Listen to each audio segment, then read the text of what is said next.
We have this dramatic video of Foreign Minister of Ukraine Dmitry Kuleba speaking from in front of Mahatma Gandhi statue in Kyiv and announcing his visit to India, his first one. Standing here in Kiev, in front of Mahatma Gandhi's monument, I'm pleased to announce that this week I will pay my first ever visit to India. A few days ago, President Zelensky spoke with Prime Minister Modi. I am coming to India. ये statement मेरी नहीं है, ये statement दी है Ukraine के minister ने। उन्होंने ये बोला है, मतलब प्रॉपर वीडियो रिलीज किया और उन्होंने इंडिया की ना सिर्फ तारीफ की है इंडियन प्राइम मिनिस्टर की, बल्कि साथ ही साथ ये भी बोला है कि हम जल्द इंडिया का विजिट करेंगे। क्या कहना चाहेंगी? रशिया इंडिया का बेस्ट फ्रेंड कह लें या क्लोज फ्रेंड कह लें, और रशिया यूक्रेन की वार है और यूक्रेन भी इंडिया की तरफ ही नजरें रखे हुए है। आपके ख्याल से जो यूक्रेन की अगर हम बात करें और कहा ये जा रहे जो फॉरेन मिनिस्टर आए हैं इंडिया में, आने वाले बल्कि नेक्स्ट वीक आएंगे शायद, तो उन्होंने जी इनवाइट भी किया है मोदी जी को, और ये एक तरह से एक और सक्सेस है भारत के लिए कि इस तरह से, बल्कि पुतिन ने भी किया है, वो जो रशियन प्रेसिडेंट बने अभी दोबारा। पाकिस्तान की 65% यूथ को ये कह रहे हैं आओ तुम्हें मैं जिहाद के बारे में बताऊं, जिहाद क्या है, ये हमारी प्रायोरिटीज क्या है। इंडिया में तो यूनिकॉर्न्स आ रहे हैं, ये हमें आज जिहाद की बताने की बातें कर रहे हैं, क्या प्रायोरिटी सेट कर रहे हैं हमारी? क्या कहना चाहेंगे? मतलब इंडिया की रशिया को भी जरूरत और यूक्रेन को भी जरूरत। मैंने आपसे लास्ट सेशन में ही कहा था कि आने वाले 10 साल में हमारी दुनिया में ऐसे ऐसे देश हैं जिन्होंने हमेशा सर उठा करके बात किया है पर घुटने टेक करके भारत के सामने खड़े हो जाएंगे। तब आपने आंखें चौड़ी की थी और आज भी आप कर रहे हो, लेकिन मैं अपनी बातों पे बिल्कुल अभी भी बिल्कुल फिक्स्ड हूँ और स्टक हूँ। जेल से अंदर चला गया, जेल से बाहर आ गया, ये हमारा मसला है। हम अपने मसले को आइडेंटिफाई नहीं कर सके कि हमारा एज ए 25 करोड़ लोगों का मसला क्या है। हमारा 25 करोड़ लोगों का मसला जो है वो तो ये सबसे बड़ा चैलेंज आज भी दहशतगर्दी है। जय हिंद दोस्तों, पूरी दुनिया में इस समय अगर ये बात तो आप लोगों को तय है, यूक्रेन और रूस का जो युद्ध है इसको अगर कोई रुकवा सकता है तो वो प्रधानमंत्री नरेंद्र मोदी जी यानी कि भारत ही है। यूक्रेन पे रूस न्यूक्लियर अटैक भी करने वाला था, उसको भी खबरें निकल के सामने आती हैं कि भारत ने ही यानी नरेंद्र मोदी जी ने ही रुकवाया था। तो इसी सेंस में यूक्रेन के जो है विदेश मंत्री वो भारत दौरे पे हैं, और इससे पहले उन्होंने एक स्पेशल वीडियो भी रिलीज किया होली विश करते हुए, जो अभी 1-2 दिन पहले भी थी। उन्होंने कहा कि मैं इंडिया आ रहा हूँ और अब इंडिया ही मेरी लास्ट उम्मीद है कि जो यूक्रेन को बचा सकता है रूस के गुस्से से। ठीक है, लेट्स सी क्या होता है। वैसे तो भाई यूक्रेन तो भारत के बारे में कई बार विवादित बयान भी दे चुका है। ठीक है, यूक्रेन में असला सप्लाई पाकिस्तान करता है। लेट्स सी भारत का क्या स्टैंड रहता है इस पर। लेकिन हाँ, बड़ा एक इमोशनल सा मैसेज यूक्रेन के विदेश मंत्री ने दिया है। जेलेंस्की ने प्रधानमंत्री नरेंद्र मोदी जी को यूक्रेन भी बुलाया है, लेकिन हमें यह नहीं भूलना चाहिए कि रूस के साथ हमारी दोस्ती मतलब वन ऑफ द बेस्ट है। अगर मुसीबत में सबसे पहले किसी देश ने भारत का साथ दिया तो वो सिर्फ और सिर्फ रूस है। ये बात भी मेरे से ज़्यादा अच्छे भारत के जो ऑफिशियल्स हैं, जो थिंक टैंक है, वो जानते हैं, और वो तो है। लेकिन आ रहे हैं तो इससे एक इंटरनेशनल ये इमेज बन रही है कि रूस भी आ रहा है भारत में, रूस भी बुला रहा है भारत को, यूक्रेन भी आ रहा है भारत में, यूक्रेन भी बुला रहा है प्रधानमंत्री नरेंद्र मोदी जी को। तो ग्लोबली इमेज ये जा रही है कि हर जगह भारत की रेलेवेंस बढ़ती जा रही है। अब इस युद्ध को ना यूएसए स्टॉप करवा पाया, ना पूरा यूरोप स्टॉप करवा पाया, ना China.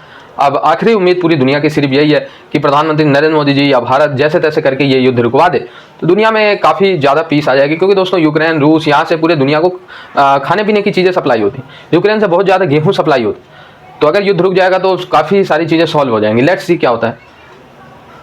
Standing here in Kiev, in front of Mahatma Gandhi's monument, I'm pleased to announce that this week I will pay my first ever visit to India. A few days ago, President Zelensky spoke with Prime Minister Modi. My visit will further strengthen our relations. Ukraine and India are two big democracies. I'm certain we are set to be good partners and friends, supporting the legacy of the great Mahatma. I believe we can lay a solid foundation for the future of our mutually beneficial relations. Dear Indian friends, I look forward to seeing you this week in New Delhi. सवाल basically मेरा ये है, Russia Ukraine वार का कुछ पता है? जी पता है। यूक्रेन जिसकी कभी इंडिया से बनी नहीं और इंडिया ने मेरे ख्याल से कभी उसकी मदद की भी नहीं। रशिया और यूक्रेन की तो हम, रशिया और इंडिया की तो हम वैसे भी दोस्ती सुनते आए हैं, लेकिन यूक्रेन के पीएम के प्रेसिडेंट ने एक वीडियो जो कि अपलोड की है सोशल मीडिया पर, इंडिया के तारीफ़ों के पुल बांधे और उस पर कहा मोदी जी वो नीड टू हेल्प, हमें आपकी हेल्प की ज़रूरत है और हम आ रहे हैं इंडिया मदद के लिए। क्या लगता है कि भाई उनको होली की उनकी ज़ुबान में शुभकामनाएँ भी दी हैं बहुत ज़्यादा, तो यूक्रेन क्यों अब इंडिया से तलब कर रहा है मदद अपनी? एक्चुअली प्रॉब्लम इसमें ये है कि अगर हम लोग इंडिया की फॉरेन पॉलिसी देखें ना, तो इंडिया की फॉरेन पॉलिसी जो है ना वो काफ़ी इंडिपेंडेंट है, ठीक है, और इतनी बायास नहीं है। तो मेरे ख्याल में इसमें जो सबसे बड़ी वजह हो सकती है ना वो ये हो सकती है कि यूक्रेन ने इस वजह से भी जो है ना हेल्प डिमांड की होगी, क्योंकि उन्हें पता है कि इंडिया जो है ना वो अमेरिका से इतना सप्रेस नहीं होगा, ठीक है। उनकी फॉरेन पॉलिसी को मद्देनज़र रखते हुए ना एक ये इसमें पॉइंट हो सकता है। दूसरा पॉइंट ये हो सकता है कि इंडिया एक काफ़ी स्टेबल कंट्री है, और इस टाइम हम देखें तो एक जो है हमारे हिसाब से कि इंडिया जो है ना इमर्जिंग एक मार्केट बन चुका है। दूसरे डिफेंस के हिसाब से भी अगर हम लोग देखें तो काफ़ी ज़्यादा उन्होंने अपने प्रोडक्शन वगैरह और मिलिट्री के हिसाब से जो है ना उनका रेवेन्यू वगैरह काफ़ी है। तो ये दो मेन मेरे अकॉर्डिंग तो जो है ना रीज़न हो सकती हैं जिस वजह से है पाकिस्तान से मदद क्यों कभी किसी ने नहीं मांगी। हाँ, इसमें सबसे बड़ा प्रॉब्लम ये है मदद ना मांगने के पीछे कि जो हमारी फॉरेन पॉलिसी है ना वो बायास्ड है, ठीक है। हम लोग इसके अलावा जो है ना हम बहुत सारी चीज़ों पे मुख्तलिफ कंट्रीज़ पे डिपेंडेंट हैं, ठीक है। क्या लगता है कि अब यूक्रेन, क्योंकि रशिया और इंडिया की तो वैसे ही बहुत अच्छी दोस्ती है, क्या यूक्रेन की मदद इंडिया करेगा रशिया अगेंस्ट जाके, या कोई ऐसी पॉलिसीज़ करेगा कि दोनों ही रह जाएं, और वो कहते हैं ना सांप भी ना मरे और लाठी भी ना टूटे। मेरे ख्याल में इस टाइम जो इंडिया एक वाइड डिसीजन ले सकता है ना वो ये है कि वो सालसी का किरदार अदा कर सकता है, ठीक है। दोनों कंट्री इस हिसाब से वो यूक्रेन की मदद भी कर सकता है और रशिया से भी जो है ना अपना ताल्लुक कायम रख सकता है। अभी मोदी ने एक स्टेटमेंट दिया है रशिया और यूक्रेन लड़ाई पे ही, उसने कहा है कि दिस एरा जो है, ये एरा जो है ये बहुत ज़्यादा पुरअमन और अमन पसंद का है, ये एजुकेशन को, इकोनॉमी को बेहतर करने का टाइम है, इसमें लड़ाई और जंगों पे कुछ नहीं रखा। भाई हमारा मुखालिफ कंट्री जिसको हम बड़ा ही बुरा समझते हैं वो अमन पसंदी का जो मैसेज दे रहा है, और पाकिस्तान के काकर साहब ने कहा 300 जंगें लड़ेंगे इंडिया से कश्मीर के लिए। तो क्या मुकाबला है कोई हमारा इंडिया के साथ? हम अगर समराइज़ करें ना तो हमारा इंडिया के साथ किसी भी फील्ड में कोई कंपटीशन नहीं है, ठीक है। इंडिया जिस लेवल पे पहुंच चुका है हमें वहां तक पहुंचते पहुंचते शायद कई साल और लग जाएं, कई दहाइयाँ लग जाएं, ठीक है। तो इंडिया ने जिस चीज़ को ये कह लें कि क्रिएशन के बाद समझ लिया था, कुछ 5 या 10 साल बाद जिसको समझ लिया था, हम वो चीज़ आज तक नहीं समझ सके। तो हमारा किसी मैदान में कोई मुकाबला नहीं इंडिया के साथ। कि मोदी को एक पावर बना दिया गया है दुनिया के अंदर। अमेरिका के जो बाइडन देख लो, या जितने भी मुल्क के प्रेसिडेंट पीएम है वो मोदी को बड़ा पसंद करें, एक पावर की नज़र से देखते हैं। भाई उस बंदे में ऐसा क्या है? भाई है तो वो भी इंसान, और दूसरी चीज़ है तो एक पीएम, हमारा भी पीएम है, दुनिया के बड़े पीएम होते हैं, उस बंदे में ऐसी कौन सी पावर है?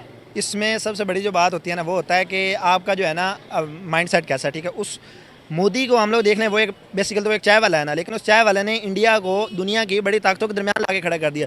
कि आने वाले 10 साल में आप देखेंगे कि हर वो देश जो कभी भारत को अपने बैक का रफ डायरी समझता था, अब वो भारत को समझता है कि नहीं, ये बहुत इंपॉर्टेंट डायरी है, बहुत ज्यादा इंपॉर्टेंट डायरी। और डायरी का मैंने एक फुल फॉर्म बनाया था, dare I always remember you. तो ये अब वही हो चुका है कि dare I always remember you.